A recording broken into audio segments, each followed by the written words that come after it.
Joining us now on the phone is Dr. David Markwell, licensed board-certified professional counselor in Georgia and Alabama. Dr. Markwell, thank you for joining us today. Are you there? Yes, I am.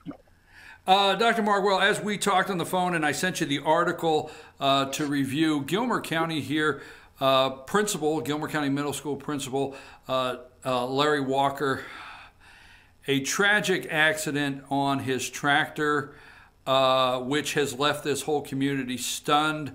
We don't know the last time we've had this many page views on the website because of something, but he's a principal at Gilmer County Middle School, born here, raised here. Everybody knew Larry, and these kids, along with family and the community, are devastated. But first I want to focus on the kids. What are some of the emotions and things that you think these kids are going through right now? Absolutely. With regards to this family and the condolences to the community as well. From a grieving standpoint, with regard to loss, there are three different types of grief and loss that are talked about. One of them is typical grief and loss, which does not fit that criteria. That's more like an aged parent or grandparent that's health is beginning to fail over a number of years.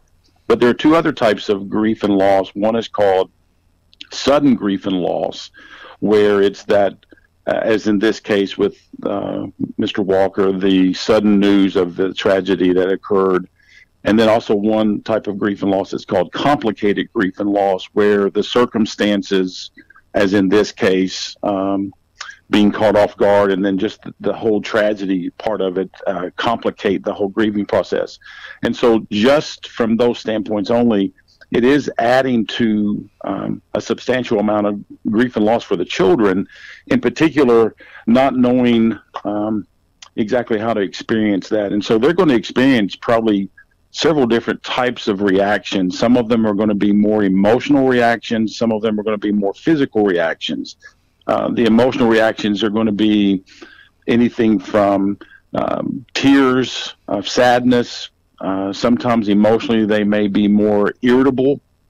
They may be more touchy, feisty, maybe even acting out with some of the things that they may be saying, all because of this nervousness and anxiety and angst that they're feeling internally, not knowing exactly what to do. Because you have to think about it from the standpoint, you had mentioned that he was a middle school principal. These children are in a developmental stage where they kind of know about life more than an elementary school child, but not quite as much. This may, for some, be their first experience of a loss, if someone that's very dear to them that grew up in the community. And so emotionally, there are going to be a lot of things that the parents may be experiencing. And then physically, the children may begin to isolate themselves, want to be by themselves, may be clingy to their parents, may complain of headaches, stomach aches, those type of physical pains, all because of not really knowing how to deal with, this tragic news and how to process it from a middle school adolescent mind. Well, Dr. Markwell, first of all, like I said, now Larry Walker, Gilmer Middle School principal, older children in the community, adults. Mr. Walker was their teacher. Family man in the community, born and raised here. So as a whole, the entire community, it's like everybody knows and loves this guy, and it's totally shocking on the total county this morning, and many outside the county that are friends or know him as colleagues. But speak to some of those things as far as an entire community going through something like this. And you're exactly right in the sense of not just the students that he was serving as a principal, but as you mentioned, the community.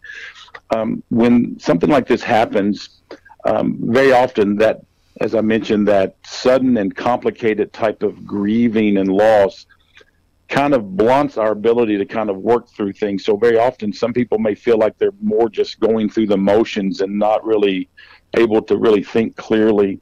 And then even as an adult who may have had some type of experience with him through his work as the principal, as in the community, a neighbor, a church member, they also are dealing with those feelings of fear, some anxiety, some not really knowing. And for a lot of people, that not knowing can create even more tension and stress and anxiety for them as well. Very often in a situation like this, the community will pull together and surround themselves, around the family and the school. One of the things that I noticed in the information is, which I thought was phenomenal, is that when the news first broke open with what had happened on Sunday, from what I read, the school put ministers and counselors available for students and teachers in the community, which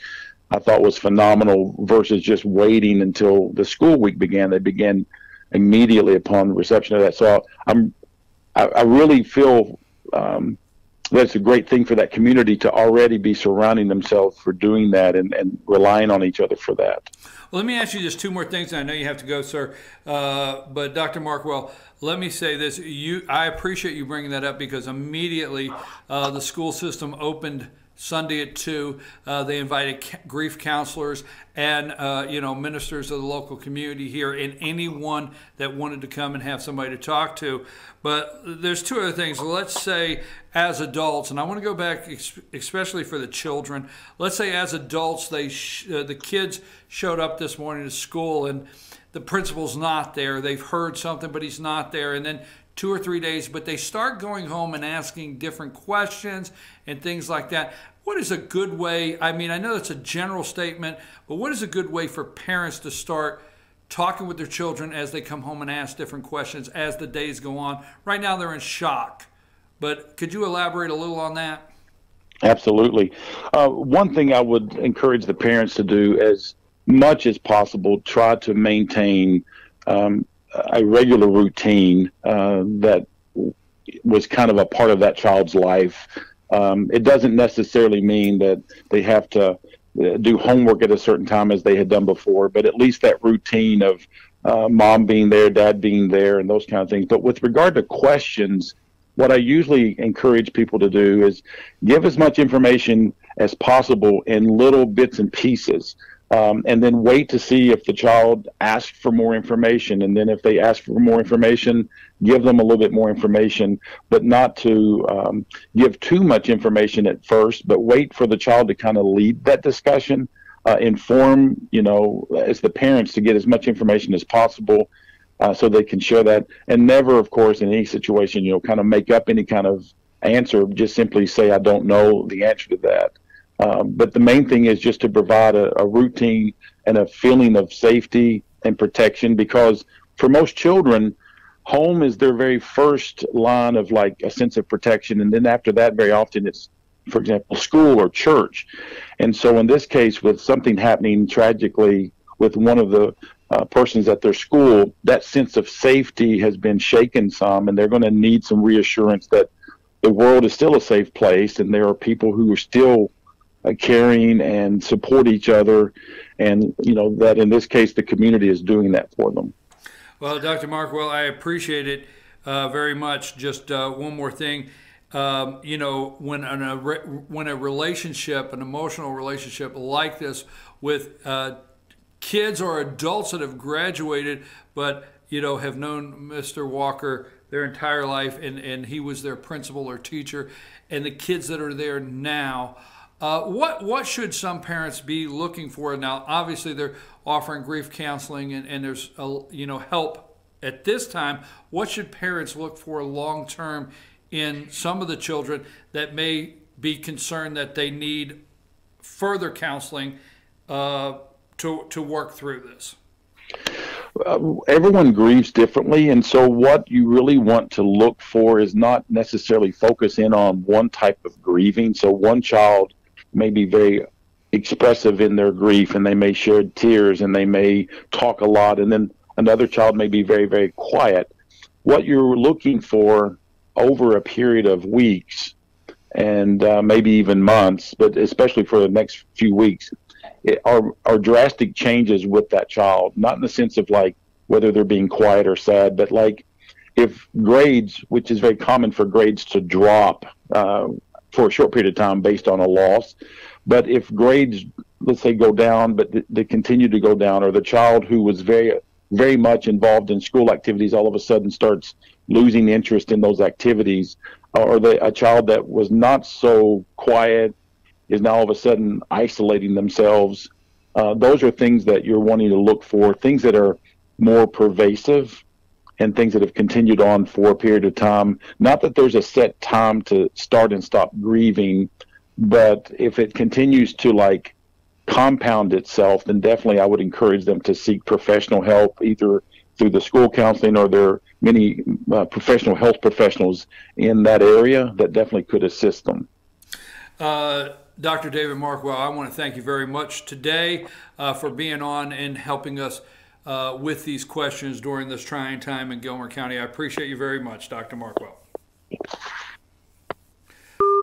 Dr. David Markwell is a licensed and board-certified professional counselor here in Georgia and Alabama, and we appreciate him being on with us today to help talk about the grieving process that Gilmer County, our community, our friends, family, the children are going through. So contact us at info@fetchernews.com if you would like to get an opportunity maybe or need to speak with Dr. Markwell further concerning anything that we've talked about today. This video will be on FYNTV Fetcher News YouTube channel. So don't forget, you can check this out, FYNTV Fetcher News YouTube. Send it to your family and friends.